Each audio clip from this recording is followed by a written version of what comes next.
only planning to do, but doing. So that is fantastic. What I'm going to do today, as I wasn't quite sure how the constellation here is, talk about the term Bildung, where it came from, how it was used, and also call attention to a meaning in which it was, for which it was coined and evolved, that may be a little bit different from what we heard this morning, or at least during the talks that I had the privilege to attend.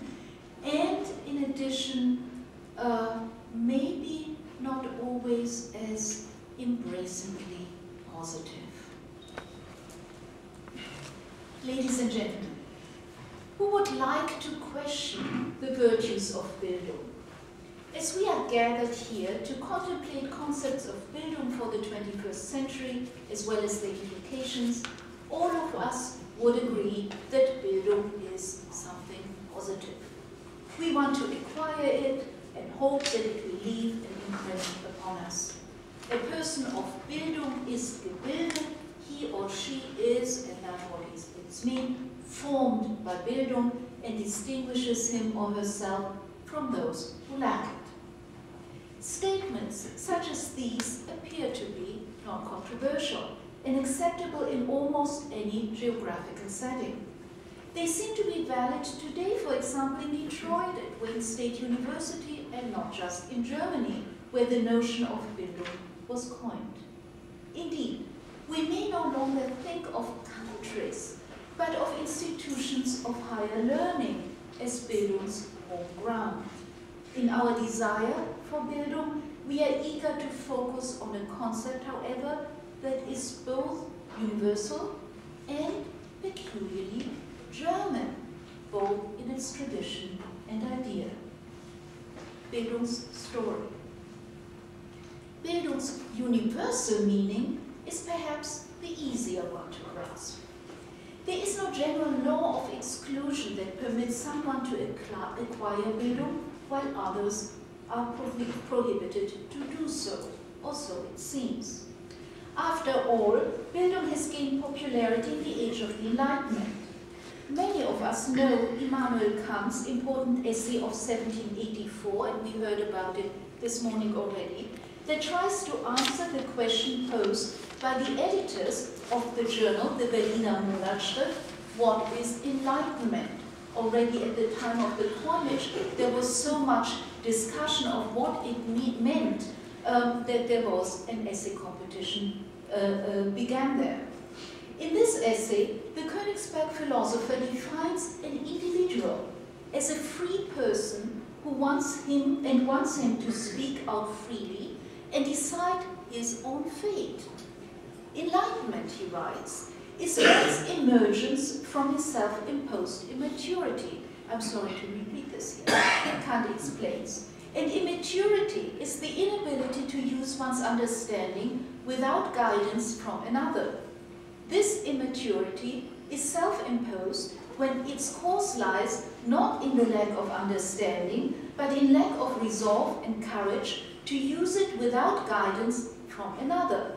Sapere aude, dare to know. Have courage to use your own understanding. That is the motto of the Enlightenment. Moses Mendelssohn's attempt to define enlightenment, published in the same journal and in the same year, is lesser known. Mendelssohn, a Jew, was neither a Prussian citizen nor, for the longest time, a legal resident of Berlin. For him, Kant's call for the free individual had clear limitations. Not every person was able to leave a state of immaturity and muster the courage to act on one's own, as Mendelssohn knew all too well. Jews, for example, were not emancipated yet and had limited legal rights. They had to remain politically immature in the Kantian sense, just like foreign slaves or women in Königsberg or Berlin.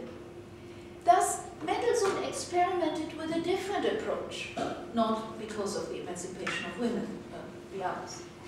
Instead of contemplating the non-enlightenment, Mendelssohn settled on the verb to enlighten and described a process instead.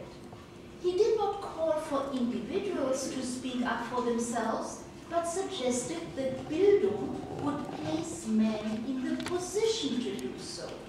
He was looking for a kind of, I'm quoting, cultural polish that would ready any person to become an acceptable member of a future enlightened state. For Mendelssohn, culture and Bildung were means to fulfill man's destiny. More concretely, Mendelssohn viewed Bildung as the proper path for those who had little access to political power and as a way of overcoming social discrimination.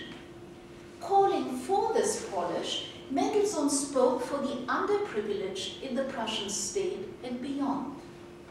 But not only people needed to be integrated into the larger society. Mendelssohn clearly declared the words enlightenment, culture, and Bildung to be foreign words for Prussia and Germany, thus linking the issue of linguistic assimilation to that of political emancipation. Bildung remained a German word, but was always foreign, even in Germany. And it would remain a curious German term that would enter other languages, English, for example, as we see today, or French, as a foreign one as well, continue its career as an untranslated one. Bildung remains a stranger, just as Mendelssohn was within Germany's society. For Mendelssohn, Bildung was a new concept still. It was different from education, for example, different from wisdom, knowledge, or even simply learning. We have used it this morning somewhat interchangeably, and I want to lead back to the idea at its origin that it is precisely something very, very different. Bildung derives, but in 1784, the time when Mendelssohn published his piece, the word had already been long in use, albeit with a somewhat different meaning. Bildung derives from the Old High German Bilunga, creation or image, and is related to the Latin words imago, imitatio, forma, and formatio. First appropriated use by the medieval theologian Eckhard von Hoheim of the late 13th century, simply known as Meister Eckhart, the early use of Bildung referred to the learning of spiritual composure. Man's goal was not to become free then, or learned, or emancipated as a human being. He should simply strive to become more like God. Meister Eckhart filled the term Bildung with religious meaning, and indeed Catholic ones. If man was created in God's image, he became a flawed being after the fall. Bildung was the road to spiritual growth and perfection after this fall. Bildung received a different, a new currency after the Reformation, but the term was still understood to be a theological one. Instead of striving to become like God's image, imago Dei, man was supposed to look inside oneself now. The Pietists of the late 17th and 18th century in particular were not looking for the image of Bildung, it incorporates Bild or image, but wanted to encourage the formation of the human being, Bildung, a meaning expressed in the word as well. Education was merely a material that was offered from the outside. That was education. It offered lessons to be learned. Bildung, in contrast, related to man's inner values. These were already given by God, but they had just to be developed further. The notion of formation could thus then be easily secularized and embraced by Enlightenment thought. And it also received an added meaning straight from natural science, as Bildung was used by then as a biological term as well.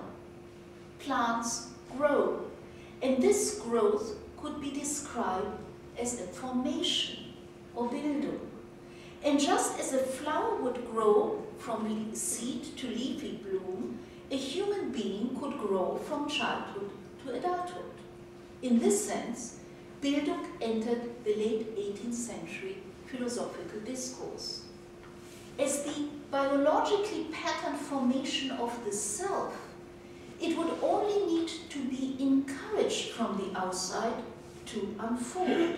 And here is a very strong difference emerging in the 18th century between education, which is just what you appear from the outside, and Bildung, which is always in and has to be developed.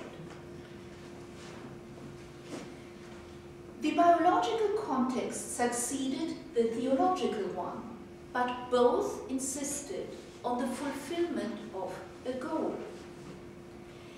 The idea of Bildung that followed a biological example was perhaps most perfectly described by Johann Wolfgang Goethe. The success of Goethe's oeuvre and the new meaning of the term curiously coincide and enforced each other in their popularity. In his novel Wilhelm Meister, published 1795–96, for example, the title hero seeks to find himself, to grow into the human being that he was destined to become. His road to Bildung would take him to Italy, he would make the encounter of various people, which was necessary, experience adventures and setbacks. We do not learn anymore about Wilhelm Meister's belief in God, but this is now replaced by a mysterious society of the tower, a Turmgesellschaft, that guides his path and supervises his development. While everything seems new and adventurous to Wilhelm Meister, the members of the society keep the goals of his travels and life in mind and, we must add, under control. A telos was established here as well, even if it was not an outwardly Christian one. Goethe's book is known to be a Bildungsroman. That means a novel that focuses on the hero's path of Bildung, and Bildung structures its plot. Goethe himself did not coin that term. This happened much later, and by a Germanist from the Baltics. Karl Morgenstern lectured on Goethe and his novel at the University of Dorpat in Livonia in 1818 and found a descriptive term, Bildungsroman, that would fit Goethe's work so well, indeed, that the novel became almost coextensive with the genre. There's a lot of discussion among literary critics whether there is any other Bildungsroman but Wilhelm Meister, because that's superb. But we find ideas of Bildung elsewhere in Goethe's work too. While Goethe's Wilhelm Meister ventures forth to learn about his abilities and fate, the 20th century critic Walter Benjamin would focus on another one of Goethe's novels,